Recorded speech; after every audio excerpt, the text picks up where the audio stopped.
नमस्कार दोस्तों, मेरे प्यारे मित्रों, साथियों, आप सब कैसे हो। आशा करता हूँ कि आप लोग बहुत ही स्वस्थ होगे और ठीक होगे। ठीक है मेरे दोस्तों, स्वागत करता हूँ आपका अपने YouTube चैनल एसएलसी पॉइंट में मेरे दोस्तों। ठीक है, आज का जो नया टॉपिक है, जो आज का टॉपिक लेके आया हूँ मेरे दोस्तों, वो भी क्लास 12 वालों के लिए है। वो भी बहुत यूनिक टॉपिक है। आपको बता दिया जाए, अगर आप बोर्ड एग्जाम देने जा रहे हो, ठीक है, अगर आप बोर्ड एग्जाम देने जा रहे हो क्लास 12 का, ठीक है, 2024 में, तो मेरे दोस्त ये वीडियो जरूर आप देख के जाइएगा। यह वीडियो केवल आपके लिए मैं बना रहा हूँ, मात्र आपके लिए वीडियो बन रहा है। और यह वीडियो आपको बहुत ही ज़्यादा आपको अच्छे कंटेंट प्रोवाइड कराएगा और बहुत ज़्यादा अनुभव के साथ। ठीक है मेरे दोस्तों, ये वीडियो पूरा अच्छी तरीके से देख के तभी जाइएगा और साथ में बने रहिएगा लास्ट तक वीडियो में, और जितना हो सके उतना इस वीडियो को शेयर करिए। बस यही आपकी एक गुरु दक्षिणा है। आप इस गुरु दक्षिणा के रूप में आप यही कर सकते हैं। चैनल को सब्सक्राइब कर लीजिए, लाइक कर दीजिए और शेयर कर दीजिए। ठीक है, चलिए दोस्तों, रात के 8:30 बज चुके हैं और मैं आप सभी के बीच उपस्थित हो चुका हूँ, और जो आज हम लोगों का नया टॉपिक है उसके बारे में बात करते हैं। ठीक है, चलिए समय न खराब करते हुए देखते हैं आज का जो टॉपिक है। यूपी बोर्ड कक्षा 12, यूपी बोर्ड कक्षा 12 सामान्य हिंदी। ठीक है मेरे दोस्तों, यूपी बोर्ड कक्षा 12 सामान्य हिंदी मॉडल पेपर 2023 और 24। मींस क्या है, 24 में ही आपको एग्जाम देना है। 23-24 लिए बोला जाएगा क्योंकि आप 23-24 से पढ़ाइयां स्टार्ट करते हैं। ठीक है, चलिए देखिए ध्यान से, यहां पे लिखा हुआ है बोर्ड एग्जाम देने से पहले ये वीडियो जरूर देख लें, कहीं आपसे यह गलती ना हो जाए। तो मेरे दोस्तों, वह गलती कौन सी है और कौन सी गलती आप करने वाले हैं, यह जरूर देखिएगा, लास्ट में बने रहिएगा। मैं लास्ट में आपको जरूर बताऊंगी कौन सी गलती है और कौन सी गलती आपको नहीं करना है। मैं जरूर बताऊंगा, बस आपको देखना है और ध्यान देना है। चलिए समय ना खराब करते हुए हम लोग वीडियो स्टार्ट करते हैं। ठीक है, सबसे बड़ी बात आपको ध्यान देना, जब भी आप एग्जाम देने जाइएगा, जब भी मेरे दोस्त आप एग्जाम देने जाइएगा, तो वहां पे विशेष रूप से आपको ध्यान देने वाली बात कौन सी है, उस पर फोकस करिएगा।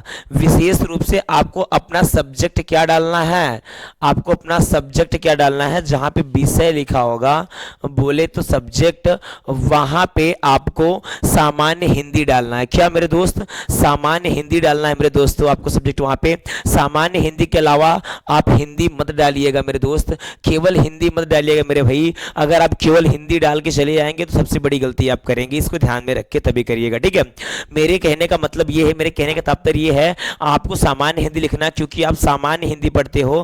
ठीक है, और जो हिंदी पढ़ते हैं वह आर्ट साइड से होते हैं। मैं ये आर्ट साइड के लिए नहीं लाया हूं, मैं सामान्य हिंदी वर्ग के लिए लाया हूं। जो साइंस से पढ़ते हैं, जो मैथ से पढ़ते हैं, जो बायोलॉजी से पढ़ते हैं, ठीक है, उनके लिए लाया हूं। तो इतना ध्यान देने वाली बात यह है कि आपको सामान्य हिंदी करना है, और यह आपका, और मेरे दोस्त, यह आपका पूरा 100 में से 100 मार्क्स का आएगा, 100 में से 100 मार्क्स का आएगा। यह आपका एग्ज़ाम जो है वह 100 नंबरों का होगा। इसमें आपको स्कूल से कुछ भी नहीं दिया जाएगा, इसमें आपको स्कूल से मेरे भाई कुछ भी नहीं दिया जाएगा। और यह 100 में से 100 आपको करना भी होगा। और जो बच्चा 100 में से 100 लाता है भाई, वो तो टॉप तो करेगा ही। क्या, वो तो टॉप तो करेगा ही मेरे भाई। अगर आपको टॉप करना है तो 100 में से 100 लाना पड़ेगा मेरे भाई। ठीक है, चलिए स्टार्ट करते हैं। जो आज की टॉपिक है, मॉडल पेपर किस तरीके से आपके बोर्ड एग्जाम में आने वाले हैं, किस तरीके से आपके मॉडल पेपर बोर्ड एग्जाम में आने हैं। जो मैं मॉडल पेपर आपको दिखाऊंगा, कुछ क्वेश्चन भी उसके सॉल्व कराऊंगा, उसको आप विशेष रूप से ध्यानपूर्वक देखेंगे। ठीक है, वह मॉडल पेपर आपको बहुत ही काम आने वाला है, बहुत ही हेल्पफुल होने वाला है। तो आप देखिएगा जरूर, कहीं इधर उधर निगाहें मत रखिएगा, और मैं पूरा अच्छी तरीके से बारीकी से बताऊंगा किस तरीके से आपको एग्जाम में बैठना है, किस तरीके से लिखना है। ठीक है, चलिए ध्यान से, लिखने और बैठने का मैं तरीका बाद में लाऊंगा, पहले आप देख लीजिए किस तरीके से बोर्ड एग्जाम में आपके पास आएगा। ठीक है, तो जो जिस तरीके से बोर्ड एग्जाम में आपके पास आएगा, मैं वह तरीका आपको बताने जा रहा हूं, कृपया इसे ध्यान से देखना। ठीक है मेरे भाई, अगर आप इसे ध्यान से देखेंगे तो हो सकता है कि आप कहीं ना कहीं कुछ कर पाए। जहां पे यहाँ पे 21 लिखा हुआ है और 22 लिखा हुआ है, मेरे भाई आप वहां पे 24 कर लीजिए और 23। ठीक है, क्योंकि हम 23 व 24 का एग्जाम देने जा रहे हैं, और 24 और 23 का एग्जाम देने जाएंगे तो वहां पे 24 और 23 रहेगा, ना कि मेरे बड़े भाई वहां पे 21 और 22 रहेगा। दरअसल मैं मॉडल पेपर पिछला उठा के निकाला हूं क्योंकि आपको तरीका पता रहना चाहिए, समझ में आना चाहिए कि कौन से तरीके पे यह सॉल्व किया जा रहा है। बस अगर आपको तरीका पता है तो आप मेरे हिसाब से जरूर से जरूर कर पाएंगे। ठीक है मेरे भाई, चलिए, अगर आप कर पाएंगे तो बहुत ही अच्छी बात है, आप यूनिक तरीके से कर लेंगे, इस पे विशेष ध्यान देना है आपको। ठीक है, चलिए देखिए ध्यान से, जो हमारा सब्जेक्ट है, क्या जो हमारा सब्जेक्ट है वह है सामान्य हिंदी, ठीक है, वह क्या है, सामान्य हिंदी। और आपको क्या करना है, सेम आपको इसी तरीके से वहां पे लिखना है, सब विषय लिखा रहेगा और विषय के बाद अब क्या करना है, सामान्य हिंदी कर देना है। क्या कर देना है मेरे भाई, सामान्य हिंदी कर देना है, और विषय तो आपको लिखा ही रहेगा पहले से। चलिए देखते हैं सबसे बड़ी बात इसमें क्या है। सबसे बड़ी बात है इसमें आपको मेरे भाई 15 यानी 3 घंटे 15 मिनट का समय मिलेगा। क्या, 3 घंटे 15 मिनट का समय मिलेगा।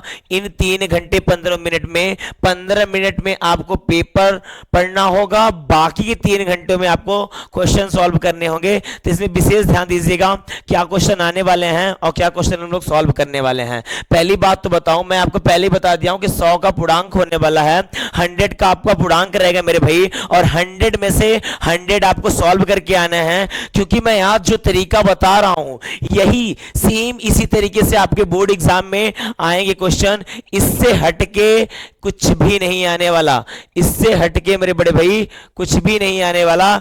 आप देख सकते हैं इससे हटके कहीं से भी पेपर में नहीं आएगा, ठीक है। तो चलिए बने रहिएगा लास्ट तक और वीडियो पूरा देख के तभी जाइएगा, अंत तक जरूर देखिएगा मेरे दोस्तों, अंत बहुत अच्छा ही होने वाला है इसका। आप देखिएगा, मैं आपको लास्ट में बताऊंगा कि आप कौन सी गलती करेंगे बोर्ड एग्जाम में, ठीक है। चलिए देखिए ध्यान से, पहला जो प्रश्न है, जो मेरा पहला प्रश्न है वो क्या है, 1 नंबरों के लिए आया है। पहला प्रश्न मेरा 1 नंबर के लिए आया है, वो भी कौन सा है, खंड क से। खंड क से मेरा पहला प्रश्न आया हुआ है, 1 नंबर का बहुविकल्पी प्रश्न है।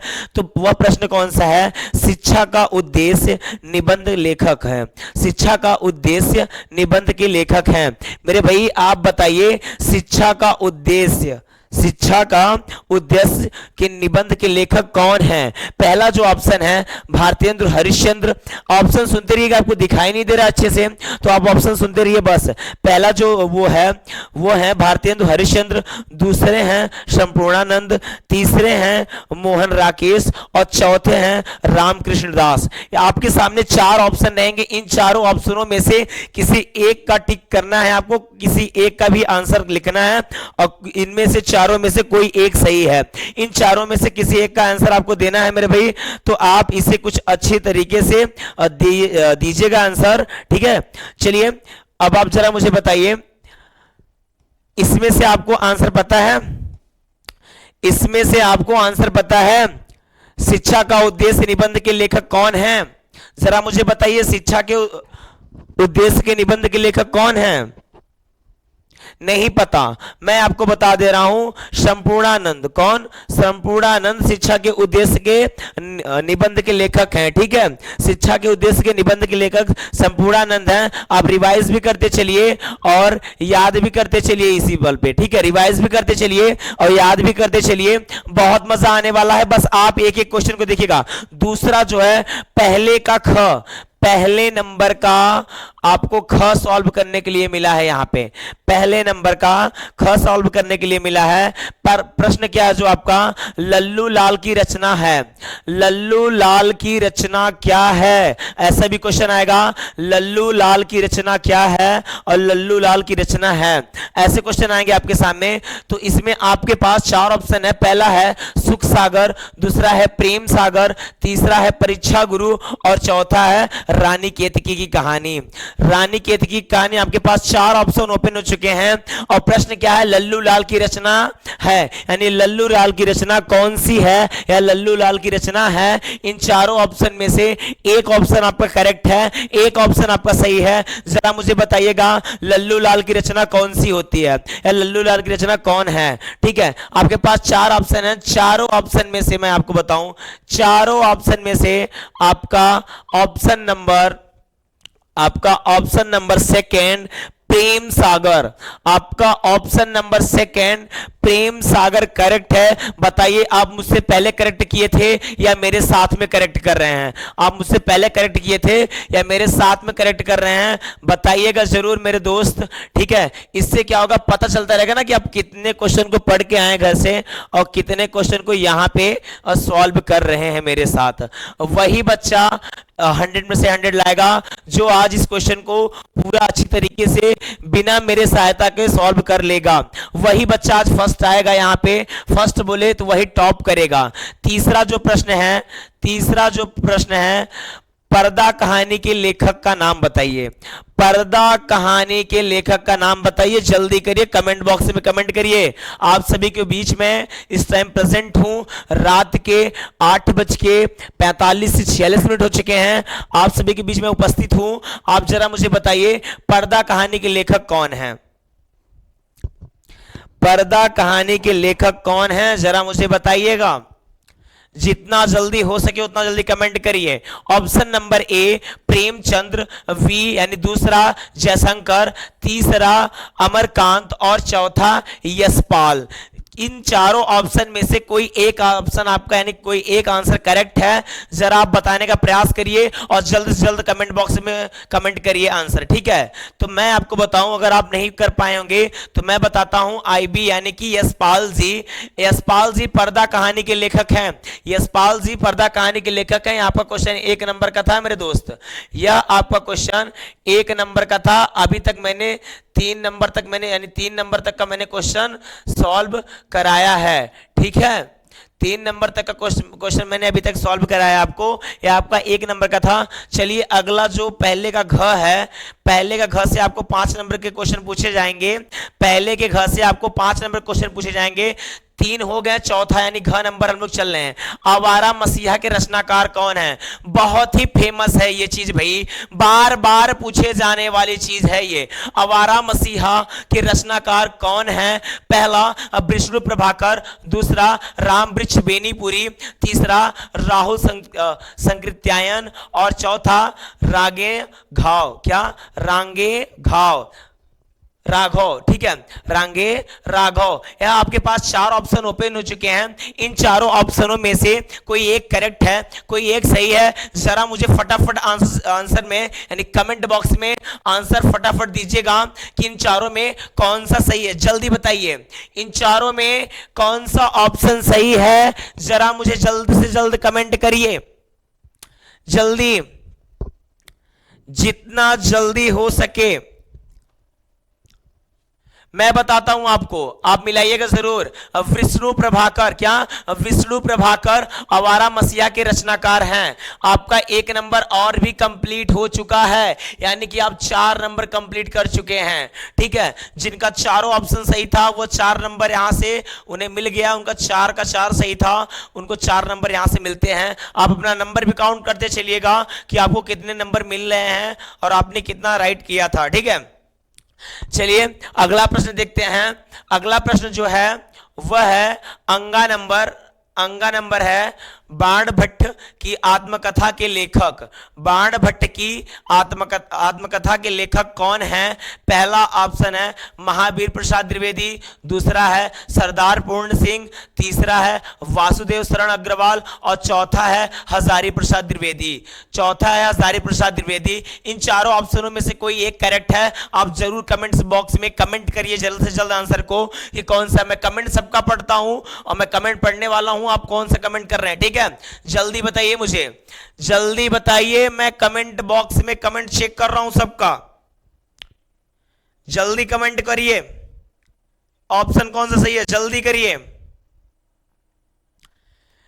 चलिए मैं बताता हूं आप सबको कौन सा ऑप्शन सही है। इसमें से हजारी प्रसाद द्विवेदी का आंसर राइट है। हजारी प्रसाद द्विवेदी बाणभट्ट की आत्मकथा के लेखक हैं। हजारी प्रसाद द्विवेदी, यह आंसर आपका राइट है। चलिए 5 नंबर आपका कंप्लीट हुआ, 100 में से 5 नंबर आपका कंप्लीट हुआ। चलिए 6वां नंबर प्रश्न नंबर 2 से देखते हैं और यह भी 1 नंबर का प्रश्न है। कामायनी किस युग की रचना है? कामायनी किस युग की रचना है? जरा आप बताने का प्रयास कीजिएगा। यह आपका 1 नंबर का प्रश्न है और चिरपिटिया है, बहुत चिरपिटिया है। ऑप्शन आपके सामने ओपन है इस टाइम, ठीक है, ऑप्शन आपके सामने ओपन है इस टाइम, बताने का प्रयास करिएगा। पहला ऑप्शन है द्विवेदी युग, दूसरा है छायावादी युग, तीसरा है भारतेंदु युग, चौथा है प्रगतिवादी युग, चौथा है प्रगतिवादी युग। जरा बताइए इन चारों ऑप्शनों में से कौन सा आंसर सही है? कमेंट बॉक्स में जल्दी कमेंट करिए, मैं वेट कर रहा हूं आप सबका, कमेंट जरूर करिएगा मेरे दोस्तों। अगर मजा आ रहा हो तो वीडियो शेयर कर दीजिए एक बार जल्द से जल्द। 5 नंबर को कंप्लीट करा चुका हूं, 6वां नंबर लगाया हूं आपका, सॉरी हाँ 6वां नंबर लगाया हूं आपका। 5 नंबर तक आपका कंप्लीट हो चुका है, 6वां नंबर चलिए जल्दी करिए। कामायनी ये किस युग की रचना है? तो कामायनी छायावादी युग की रचना है। आप नोट करते जाइए अपने नोटबुक में, जिन्हें आंसर ना पता वो आंसर नोट कर लीजिए। चलिए अगला प्रश्न देखते हैं, दूसरे का ख। चलिए देखते हैं, ये भी 1 नंबरों का प्रश्न है हमारा। दूसरे का ख, निम्नलिखित कवियों में से कौन प्रगतिवादी युग है? निम्नलिखित कवियों में से कौन प्रगतिवादी युग है, यानी कौन से कवि प्रगतिवादी युग के हैं? चलिए पहले हैं अग्रदास, दूसरे हैं तुलसीदास, तीसरे हैं नंददास और चौथे हैं रामधारी सिंह दिनकर। 4 ऑप्शन आप लोग के बीच ओपन है, इन चारों ऑप्शनों में से एक आंसर राइट है। जरा मुझे जल्द से जल्द कमेंट बॉक्स में कमेंट करिए आंसर को, मैं आंसर चेक कर रहा हूं सभी का, जल्दी कमेंट करिए मेरे बड़े भाई। निम्नलिखित कवियों में से कौन से प्रगतिवादी युग का है, यानी कौन सा प्रगतिवादी युग के कवि हैं? अग्रदास, तुलसीदास, नंददास, रामधारी सिंह दिनकर। इन सबका पूरा नाम नहीं दिया है, पूरा नाम आपको जोड़ना है। जल्दी कमेंट करिए, जल्दी कमेंट करिए मेरे बड़े भाई, जल्दी कमेंट करिए आप।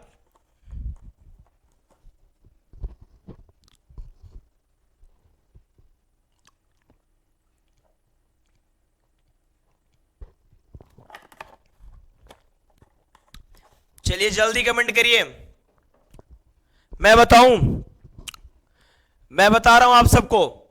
अग्रदास, क्या अग्रदास है? और अग्रदास का पूरा नाम क्या है? अग्रदास का पूरा नाम क्या है? केदारनाथ। क्या केदारनाथ है मेरे भाई? अग्रदास का पूरा नाम क्या है? केदारनाथ।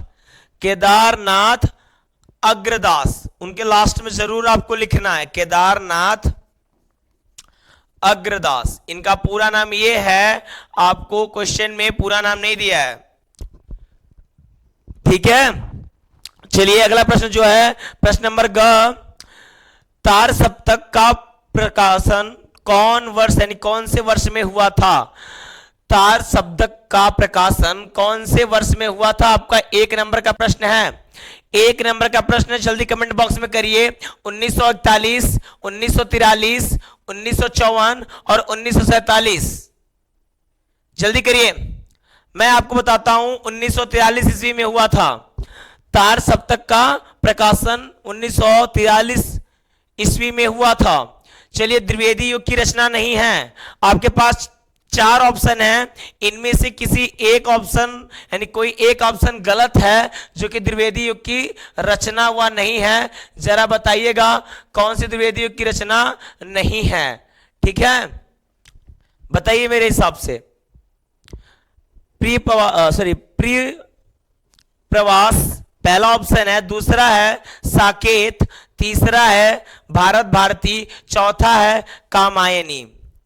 जल्दी कमेंट बॉक्स में कमेंट करिए मेरे दोस्तों, जल्दी। आपकी जानकारी के लिए बता दिया जाए, इसमें कामायनी द्विवेदी युग की रचना नहीं है, आप इसको नोट कर लीजिए, आप इसको नोट कर लीजिए, कामायनी द्विवेदी युग की रचना नहीं है। चलिए मेरे दोस्तों अगला प्रश्न देखते हैं। अगला प्रश्न क्या है? निम्नलिखित में से कौन सी कृति महाकाव्य नहीं है? निम्नलिखित में से कौन सी कृति महाकाव्य नहीं है? जरा बताइए, जल्दी से कमेंट करिए कमेंट बॉक्स में। यह आपका 1 नंबर का है, आंसर बताया जाए आपको तो मामा। क्या? मामा। पहला था रामचरितमानस, दूसरा था साकेत, तीसरा था पद्मावत और चौथा था मामा। तो मामा आपकी नहीं है। निम्नलिखित में से कौन सी कृति महाकाव्य की नहीं है? तो मामा, बाकी सब तीनों हैं। चलिए प्रश्न नंबर तीसरा, प्रश्न नंबर तीसरा, इसके पहले हम लोगों ने कितना नंबर कवर कर लिया? 10 नंबर। कितना? हम लोगों ने 10 नंबर कवर कर चुका, यानी हम लोगों ने 10 नंबर कवर कर लिया है। ठीक है, 10 नंबर हम लोग का कवर हो चुका है।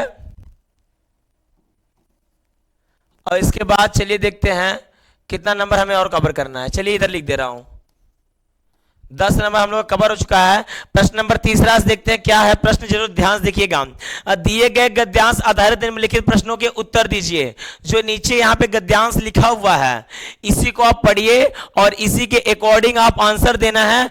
प्रश्न आपसे कहां से पूछा जाएगा, ये आपके सामने प्रश्न है। उपयुक्त गद्यांश का संदर्भ लिखिए। चलिए पहले आपको बता दिया जाए, इसमें टोटल 5 प्रश्न पूछे जाएंगे। प्रत्येक प्रश्न आपका 2 नंबर का होगा। प्रत्येक प्रश्न आपका 2 नंबर का होगा मेरे भाई। जितने भी प्रश्न पूछे जाएंगे सब 2-2 नंबर के पूछे जाएंगे। और इस हेडलाइन को, यानी इस अंडरलाइन, जो मैंने जिसको अंडरलाइन किया अभी अभी, इस अंडरलाइन को आपको पढ़ना है। पढ़ने के बाद आपको इसी अंडरलाइन के अनुसार आंसर भी लिखना है। इसी अंडरलाइन के अनुसार आपको आंसर भी लिखना है। ठीक है मेरे दोस्त, यह जरूर करना आप, इसी के अनुसार आपको आंसर लिखना। मैं पढ़ता हूं पहला। धरती माता की कोख में जो अमूल्य निधियां भरी हैं, जिनके कारण वह वसुंधरा कहलाती हैं, यह पढ़िए। और आपको यह पढ़ने के बाद आपको इनमें से प्रश्न का आंसर देना है। पहला प्रश्न क्या बोल रहा है? उपयुक्त गद्यांश का संदर्भ लिखिए। यह आपका 2 नंबर का है। उसके बाद धरती वसुंधरा क्यों कहलाती हैं? अब धरती जो है वह वसुंधरा क्यों कहलाती हैं, इसका आंसर आप देंगे, 2 नंबर का है। उसके बाद यह जो है रेखांकित अंश की व्याख्या कीजिए, यह भी आपका 2 नंबर का है। पृथ्वी देह को किसने सजाया, यह भी आपका 2 नंबर का है। और भावी आर्थिक अनुभुदय हेतु हमें क्या करना चाहिए, ये भी आपका 2 नंबर है। पूरे के पूरे आपके मिला के 10 नंबर इसके हुए। और 10 नंबर मैंने इसके पहले कराए, टोटल हो गया आपका 20 नंबर, यानी 20 नंबर का मैंने आपको बताया कि आपके एग्जाम पेपर में किस तरीके से आने वाले हैं। 20 नंबर का मैंने बताया। या आप उसको कर लीजिए या आप अशोक के फूल कर लीजिए, दोनों में से। यहां पे अथवा शब्द आया है, क्या यहां पे अथवा आया है? जरा इसे ध्यान से देखिए, जरा इसे ध्यान से देखिए, यहां पे अथवा शब्द आया हुआ है। और जब अथवा आ जाए तब आपको क्या करना है? चाहिए तो आप ये कर लीजिए, चाहिए तो आप उसे कर लीजिए, और चाहिए तो आप इसे कर लीजिए।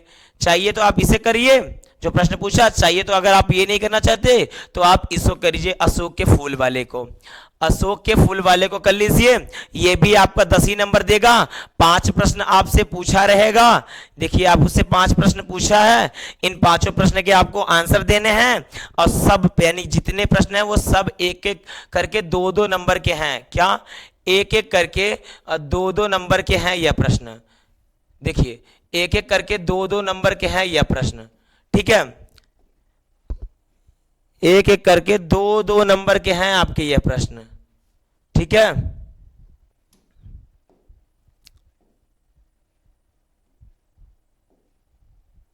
चलिए यह प्रश्न आपको देखिए वही चीज पूछा है इसमें, उपयुक्त संदर्भ या गद्यांश की व्याख्या कीजिए। उसके बाद प्रश्न नंबर 4 में चलते हैं। हम लोग का 20 नंबर कंप्लीट हो चुका है। 20 नंबर हम लोग का कंप्लीट हो चुका है। अब हम लोग चलते हैं अगले प्रश्न की ओर। 20 नंबर हम लोग का कंप्लीट हो चुका है। चलिए अगले प्रश्न की ओर चलते हैं। दिए गए पद्यांश, अब इसके पहले क्या था? गद्यांश था। इसके पहले गद्यांश था, अब क्या है? पद्यांश पर आधारित निम्नलिखित प्रश्नों के उत्तर दीजिए। यह भी आपका 10 नंबर का है। और 2 नंबर एक प्रश्न से पूछा जाएगा। 2 नंबर एक प्रश्न से पूछा जाएगा। यह आपकी कविता है, दुर्बलता का ही चिन्ह विशेष शपथ है। ये आपको पढ़ना है, आपको पढ़ाया जाएगा। आप इसको अच्छी तरीके से पढ़ने के बाद यहां पे आइएगा, आपको प्रश्न मिलेगा। उपयुक्त गद्यांश का संदर्भ लिखिए, रेखांकित अंश की व्याख्या कीजिए। उसके बाद करके पहाड़ों का पाप मौन रह जाऊं, राई भर अनुताप न करने पाऊं, पंक्तियों में कौन सा अलंकार है। आपसे यह पंक्तियों में अलंकार पूछ लिया है और आपको आंसर देना कि कौन सा अलंकार है। अगर आप आंसर दे रहे हैं तो आपको 2 नंबर दिए जाएंगे। सभी प्रश्नों के 2-2 नंबर यानी 2-2 अंक निर्धारित कर दिए गए हैं। 5वां प्रश्न है पद्यांश का भाव स्पष्ट कीजिए और 6वां है भाषा की विशेषताएं बताओ। ठीक है, सिर्फ 5वां है भाषा की विशेषताएं बताओ। आप चाहो तो उसको कर लीजिए या पहले वाली तरह अथवा में आ जाइए, आप इसको कर लीजिए। प्रश्न वही पूछा जाएगा। आपका 10 नंबर का ये भी था, 10 नंबर का वो भी था, तो आपके 10 नंबर वो, 10 नंबर वो और 10 नंबर ये, पूरे मिला के आपके 30 नंबर का मैंने अभी कवर कराया। 30 नंबर का मैंने बताया किस तरीके से आपके बोर्ड एग्जाम में आएंगे। बाकी के 5 नंबर आपको यहां मिलेगी। निम्नलिखित में से किसी एक लेखक साहित्य परिचय देते हुए उनकी प्रमुख रचना का उल्लेख कीजिए। मेरे दोस्तों, आप क्लास 10th में तो पढ़े ही होंगे, वहां पे आपको जीवन परिचय लिखना होता था, बट यहाँ क्या करना है, आपको साहित्यिक परिचय लिखना होगा। और साहित्यिक परिचय छोटा सा नहीं होता, बड़ा सा होता है और उसमें बहुत से नियम और कानून होते हैं। मैं आपके सामने जीवन परिचय भी लेके आऊंगा बहुत जल्द। ठीक है, तो वो आपको लिखना होगा। 3 नंबर आपके जीवन परिचय के दिए जाएंगे और 2 नंबर आपके रचना के दिए जाएंगे जो आप उनका उल्लेख करेंगे। ठीक है, पूरे मिला के आपको 5 नंबर दिए जा रहे हैं। 30 नंबर पहले का और 5 ये वाला भी ऐड हो गया तो पूरे हो गए कितने, 35 नंबर का मैंने अभी आपका कवर करा दिया है। नंबर काउंट करते चलिए। और अधिकतम शब्द की सीमा कितनी होनी चाहिए, शब्द की सीमा होनी चाहिए 80। आपको इसमें दिया रहेगा कि किन लेखकों का लिखना है, आप मनमानी नहीं लिखेंगे। पहला लेखक है आचार्य हजारी प्रसाद द्विवेदी, चाहे इनका लिखिए। दूसरा एपीजे अब्दुल कलाम, तीसरा वासुदेव शरण अग्रवाल और चौथा निम्नलिखित, सॉरी चौथा है ही नहीं, तीन ही है और 3 में से आप किन्हीं एक जन का दीजिएगा आंसर। किन्हीं एक लेखक का आपको आंसर लिखना है और 3 जीवन परिचय लिखना है। 2 नंबर आपको मिलेंगे इनकी कृतियां लिखने के, यानी जो आप इनकी रचनाएं होंगी। ठीक है, चलिए अगला देखते हैं। ख नंबर प्रश्न क्या है इसी का, निम्नलिखित में से किसी एक कवि का साहित्यिक परिचय प्रमुख कृतियों पर प्रकाश डालिए। मेरे दोस्तों, आपको अभी 2 जीवन, एक जीवन परिचय यहां मिला 5 नंबर का और दूसरा जीवन परिचय यहां मिल रहा है 5 नंबर का। तो अभी मैं बताऊं, आपका पूरा टोटल नंबर था 35 और यह 35 और यह 5 फिर से ऐड हुआ तो पूरा टोटल हो गया कितना, 40 नंबर। कितना मेरे दोस्त, 40 मेरे बड़े भाई, 40 नंबर। आपको क्या करना है, इसके पहले आपने पद्य और गद्य 2 का जीवन परिचय लिखना होगा, गद्य का भी पद्य का भी और उनकी कृतियां भी, तब जाके आपको कहीं 5-5 नंबर पूरा मिला के 10 नंबर मिल जाएगा। बहुत सरल है बेटा। इसमें भी ऑप्शन दिया है मैथिली शरण गुप्त का, दूसरा सुमित्रा नंदन पंत का, तीसरा रामधारी सिंह दिनकर का। इन तीनों का आप जीवन परिचय याद कर लीजिए, कोई ना कोई एक जन का आएगा जरूर, लगा लीजिए सर, 110% गारंटी है। और सत्यम सर वादा करते हैं, सत्यम सर झूठा वादा कभी किसी के साथ नहीं करते। सबसे मजेदार प्रश्न आप लोग के सामने ओपन हो चुका है, बहादुर अथवा पंचलाइट के उद्देश्य पर प्रकाश डालिए। बहादुर अथवा पंचलाइट का उद्देश्य बहुत ही मजेदार है। बहादुर अथवा पंचलाइट के उद्देश्य पर प्रकाश डालिए, यह बहुत ही अच्छा प्रश्न है। आप इसे जरूर पढ़ के जाइएगा, यह जरूर से जरूर बोर्ड एग्जाम में पूछा जाता है और वो भी 5 नंबर का। सोचिए 5 नंबर मिलेंगे और यह एक कहानी है, आप कहानी तरह याद कर लीजिए और अपने द्वारा आप उसको लिख दीजिए, कोई भी गलत नहीं होगा। तो अभी 40 नंबर हम लोग का हुआ था कवर, 5 और हुआ, पूरे मिला के कितने हो गए, 45। चलिए, या आप वो लिखिए या आप ध्रुव यात्रा की कहानी लिखिए। तो मेरे हिसाब से तो बेटा अगर आप पंचलाइट याद कर लेंगे तो जरूर जरूर आएगा, हमेशा आता भी है। चलिए, स्वपठित यानी जो आप पढ़े हो, स्वपठित के आधार पर, स्वपठित खंड काव्य के आधार पर किसी एक खंड के प्रश्न का उत्तर दीजिए। शब्द सीमा कम से कम 80 होनी चाहिए। इसके पहले वाले में भी शब्द सीमा कम से कम 80 होनी चाहिए, इसको आप ध्यान देना जीवन परिचय में। और इसमें भी आपकी 80 अधिकतम शब्द सीमा होनी चाहिए, यानी 80 के पार ही लिखिएगा, एक पेज के पार ही। पहला जो है प्रश्न का उत्तर देना है, श्रवण कुमार खंड काव्य के नायक का चरित्र चित्रण कीजिए। पहला प्रश्न है जो कि आपको 5 नंबर बोला है, देगा ये 5 नंबर देगा। जब 5 नंबर देगा आप उसको करिए या अथवा में इसको कर लीजिए। क्या, अथवा में इसको कर लीजिए। तो अगर आप इन दोनों प्रश्न के उत्तर देते हैं तो आपको मिलते हैं 1 नंबर। अगर आप दोनों प्रश्न के उत्तर देते हैं तो आपको मिलते हैं 1 नंबर, इससे ज्यादा आपको नहीं मिलेगा। ठीक है, 1 नंबर मिलेगा। उसके बाद अगर यहां पे दूसरे प्रश्न का आंसर देते हैं ठीक है, दूसरे प्रश्न का आंसर देते हैं। तो ये भी आपका 1 नंबर का है, चाहिए तो आप इसको सॉल्व कर लीजिए और चाहिए तो आप इसको सॉल्व कर लीजिए, अथवा अगर इन दोनों का आप आंसर देते हैं तो आपको बता दिया जाए आप 1 नंबर के लायक हैं, आपको 1 नंबर दे दिया जाएगा। तीसरा जो प्रश्न है इसी का, वो भी सेम ऐसे है, दोनों में से किसी एक को सॉल्व करना है आपको, और अगर आप एक सॉल्व कर लिए तो आपको इन दोनों में से किसी एक का 1 नंबर दे दिया जाएगा। ठीक है, दोनों में से एक करना है। फिर उसके बाद अब क्या करना है, फिर से अगला प्रश्न है, यानी चौथा प्रश्न है, फिर से आपको इन अथवा करके दिया, इन दोनों में से किसी को एक को सॉल्व करना है। जब आप एक को सॉल्व करेंगे तो आपको 1 नंबर दे दिया जाएगा इन दोनों प्रश्नों में से। ठीक है, चलिए उसके बाद देखते हैं फिर से आपको 5वां नंबर में भी मिल गया एक प्रश्न। यह प्रश्न आपको दिख रहा है, चाहिए तो आप इस प्रश्न को सॉल्व कर लीजिए, चाहिए तो आप इस प्रश्न को सॉल्व कर लीजिए, इन दोनों में से किसी एक को सॉल्व करिए, 1 नंबर जरूर देगा। ठीक है, चलिए अगला चलते हैं। यानी 5वां नंबर जो है वो भी सेम कंडीशन पे है, इन दोनों में से आप एक प्रश्न को सॉल्व कर लीजिए और जैसे ही एक प्रश्न को सॉल्व करेंगे तो आपको यह 1 नंबर देगा। ठीक है, चलिए खंड ख आ गया, खंड क खत्म, अब आपका खंड ख आ गया। ठीक है, 50 नंबर आपके कंप्लीट हो गए, 50 नंबर बाकी के अब यहां से स्टार्ट होंगे। ठीक है, खंड ख में क्या करना है आपको, प्रश्न नंबर 8वां है, दिए गए संस्कृत गद्यांशों की किसी एक संदर्भ से हिंदी सहित अनुवाद कीजिए। ठीक है, आपको यहाँ पे 5 + 2 7 नंबर दिए जाएंगे, आपको इनका हिंदी में अनुवाद करना है महामाना के। और अगर आप ये नहीं कर पा रहे हैं, नहीं आ रहा है आपको, तो यहाँ पे अथवा का ऑप्शन है, आप इसको सॉल्व कर लीजिए।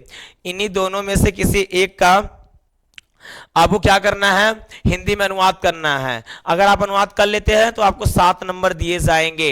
और उसके बाद ख नंबर में क्या है, ख नंबर है, दिए गए पद्यांशों में से किसी एक का संदर्भ हिंदी में अनुवाद कीजिए। संदर्भ सहित और हिंदी में अनुवाद कीजिए, संदर्भ लिखेंगे 2 नंबर, अनुवाद करेंगे तो आपको 5 नंबर दिए जाएंगे। कितना छोटा सा आप अनुवाद कर लीजिए इसका, फटाक से आपका 5 नंबर तैयार हो जाए। चाहे उसको सॉल्व करिए, चाहे आप इसको सॉल्व करिए, 5 नंबर मिलना है तो मिलना है, 2 नंबर संदर्भ का मिलेगा। ठीक है, इसी का संदर्भ लिखना होगा। चलिए लिखित में से मुहावरे में से किसी एक का अर्थ प्रयोग करके लिखिए आंसर। अर्थ का लिखेंगे तो 1 नंबर, प्रयोग करेंगे तो आपको 1 नंबर, यानी कि आप दोनों में से किसी, इनमें से किसी एक का आप लिखिए, आपको 2 नंबर दिए जाएंगे। ठीक है, विशेष बात ध्यान देनी है कि आपको अर्थ भी लिखना है और प्रयोग भी करना है। चलिए प्रश्न नंबर 10वां जो है आपका, वो भी 1 नंबर का है। निम्नलिखित शब्दों में से संधि विच्छेद की चयन कीजिए, यह आपका 1 नंबर है। इनमें से तथापि, तथापि का यानी तथापि का कौन सा संधि विच्छेद राइट है, आप इसको सॉल्व कर लेते हैं तो आपको 1 नंबर मिलेगा और यह भी आपका खत्म हुआ। चलिए अगला यानी दूसरा जो प्रश्न है इसी का, वो है परमेश्वर का संधि विच्छेद बताइए, ये भी आप सॉल्व करते तो 1 नंबर मिलेगा आपको। तीसरा जो है गायिका का संधि विच्छेद बताइए, अगर ये भी आप सॉल्व कर लें तो आपको एक प्रश्न एक नंबर मिलेगा। उसके बाद जो है वो क्या है, दिए गए निम्नलिखित शब्दों का विभक्ति यानी वचन बताना है आपको, कौन सी विभक्ति और कौन सा वचन है। अगर आप ये सॉल्व कर ले रहे हैं तो आपको 1 नंबर दिया जाएगा। ठीक है, सभी प्रश्न इसमें से 1-1 नंबर के थे।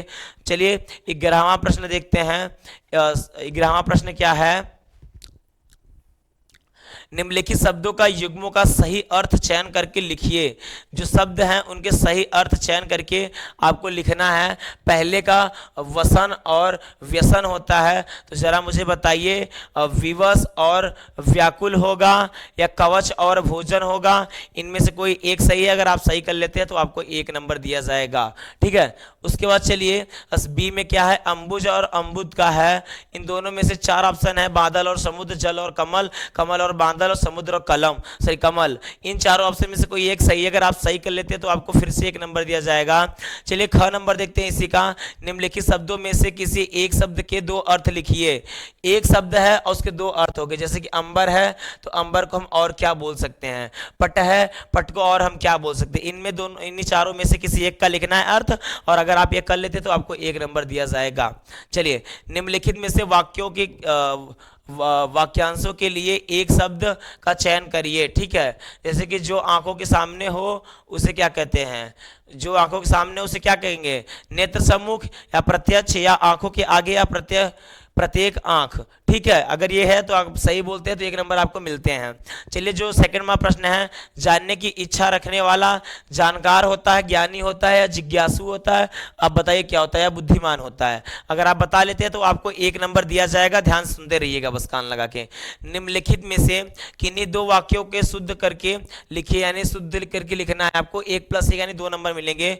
तुम कुर्सी पर बैठे हैं, ये गलत है कि सही है? तुम कुर्सी पर बैठे हो होना चाहिए, हैं, ये गलत है। जब गलत है तो आपको राइट वाला आपको चयन करना है, शुद्ध करना है, तो आपको 2 नंबर दिए जाएंगे।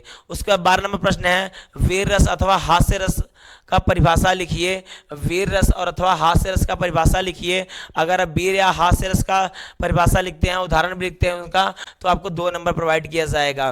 दूसरा प्रश्न है, ये सब इंपॉर्टेंट प्रश्न है भाई, ये सब के सब इंपॉर्टेंट प्रश्न है, आपको पढ़ के जाना, ये जरूर जरूर आएंगे। ठीक है, श्लेष अथवा उत्प्रेक्षा अलंकार का लक्षण अथवा उदाहरण लिखिए। उसके बाद दोहा अथवा सोठा छंद सहित लक्षण उदाहरण लिखिए। ठीक है, अगर आप ये करते तो 2 नंबर आपको दिए जाएंगे, अगर आप इसको भी करते तो आपको 2 नंबर दिए जाएंगे। ठीक है, चलिए अगला जो 13 नंबर प्रश्न है वह कौन सा है? बैंक में खाता खोलने के लिए बैंक प्रबंधक को प्रार्थना पत्र देना होगा। 6 नंबर का है, आप प्रार्थना पत्र दीजिए, या तो आप शहर में फैली संक्रामक बीमारी की तेजा तरफ से अधिकारी का ध्यान आकर्षित करने के लिए आवेदन पत्र प्रार्थना पत्र लिखिए, चाहे आवेदन पत्र चाहे प्रार्थना पत्र। अगर आप ये कर लेते तो आपको 6 नंबर मिलेंगे। ठीक है, उसके बाद 9 नंबर के लिए बहुत बड़ा प्रश्न आता है, निम्नलिखित विषयों में से किसी एक पर अपनी भाषा शैली पर निबंध लिखिए। आप अपने मन से इन प्रश्नों के निबंध की शैली लिखेंगे। ठीक है, देश में बेरोजगारी की समस्या क्या है, आतंकवाद की समस्या क्या है, वृक्षारोपण की समस्या महत्व क्या है, विद्यार्थी और राजनीति क्या है, राजनीति क्या है, देश की समृद्धि और विकास में समाचार पत्रों का भूमिका क्या है। मेरे दोस्तों, इन सबको आपको सॉल्व करना अच्छी तरीके से, तभी जाके आप एक अच्छा स्कोर खड़ा कर पाएंगे। अगर आपको एक अच्छा स्कोर खड़ा करना है मेरे दोस्तों, तो इन क्वेश्चनों को जरूर से जरूर सॉल्व करिएगा। और जो सबसे रही बात अच्छी यूनिक तरीके की बताना चाहूँगा कि आपसे वो गलती कौन सी ना हो, तो मेरे दोस्तों सबसे बड़ी गलती है कि आप यह मत बोलिएगा इसको रहने दीजिए, मैं आज नहीं कल पढ़ लूँगा। यह सबसे बड़ी गलती है, इस गलती से आप दूर रहिएगा। और मैं आपको बताऊँगा कि आज इसके बाद आपको क्या करना होगा, किस तरीके से आपको बोर्ड एग्जाम देना है और किस तरीके से आपको सॉल्व करना है। ठीक है मेरे दोस्तों, कहीं जाइएगा मत, यहीं रहिएगा, कहीं भी मत जाइएगा, मैं पूरा सॉल्व कराऊंगा आपका। ठीक है, तब तक के लिए मेरे दोस्तों जय हिंद और जय भारत। ठीक है, जय हिंद और जय भारत। मेरे दोस्तों मिलते हैं अगले वीडियो में। जाते जाते आप लोग लाइक सब्सक्राइब चैनल को जरूर करिएगा मेरे दोस्तों, थोड़ा सा आप मुझे सपोर्ट करिए, इसके लिए बहुत बहुत धन्यवाद।